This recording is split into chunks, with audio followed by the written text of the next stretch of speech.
మరి ధర్మవంతమైన జీవితం జీవిస్తే దుఃఖం ఎందుకు వస్తుందో ఆలోచించాలి. ఎందుకంటే ధర్మాన్ని నువ్వు రక్షిస్తే ఆ ధర్మమే నిన్ను దైవమై రక్షిస్తుంది అనే స్లోగన్స్ మీరు ఎక్కువగా తిరుపతి వెళ్ళినప్పుడు రోడ్ బోర్డులు పెడతారు. మరి దైవమై రక్షించవలసిన ధర్మం ఆచరించిన దుఃఖం ఎందుకు వస్తుంది అంటే మనం ఖచ్చితంగా ధర్మాన్ని ఆచరించట్లేదని ఎవరికి వాళ్ళు అర్థం చేసుకోవాలి.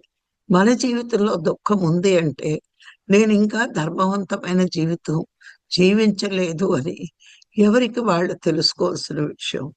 ధర్మం ఆచరించడం అంటే సరి అయిన అర్థం తెలుసుకుంటే, మరి ధర్మాన్ని ఆచరించడము అంటే మనలో ఉన్న సత్యాన్ని తెలుసుకోవడమే. మనం సత్యాన్ని తెలుసుకోవాలంటే ధర్మం తప్పించి ధ్యానం ఎలాగా చేస్తాం, కానీ ధర్మవంతమైన జీవితం ఉన్నప్పుడే మనము సత్యాన్ని, నిజాన్ని దాగి ఉన్నాయి మనలో.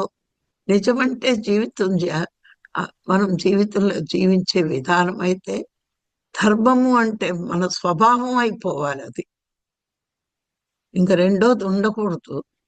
మరి అలాంటి ధర్మాన్ని మనం ఎప్పుడైతే ఆచరిస్తామో సత్యానికి దగ్గరవుతాం.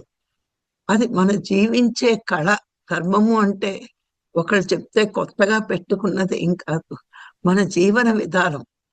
జీవించే కళ అన్నారు అంటే మన జీవన విధానం ధర్మంగా ఉండాలి. ప్రతి విషయము, ప్రతి నిమిషము ధర్మవంతమైన జీవితం మనం జీవించగలిగితే అదే జీవన కళ అని చెప్తారు. అయితే ఇది ఏంటి అంటే మనము సంతోషంగా ఉంటూ, మనము ఆనందంగా ఉంటూ, పక్క వాళ్ళను కూడా ఆనందంగా చెయ్యడమే ధర్మవంతమైన జీవితం. మరి కష్టాలు వస్తేనో అని క్వశ్చన్ వేసుకోవచ్చు. నిజమే, వస్తాయి. పూర్వజన్మ కృతం పాపం అని చెప్పారు గీతలో గురువులు. మరి గురువు గారు ఏం చెప్పారు? చిన్న చిన్న పాపాలు ఉంటాయి, చిన్న చిన్న కష్టాలు, చిన్న చిన్న రోగాలు. పెద్ద పెద్ద పాపాలు ఉంటాయి, పెద్ద పెద్ద రోగాలు. పాపమే లేకపోతే రోగమే లేదు అని చెప్పారు. అంటే మనకి ఇంకా కష్టాలు కన్నీళ్లు ఉన్నాయి అంటే గత జన్మలో చేసిన కర్మ ఫలాలు.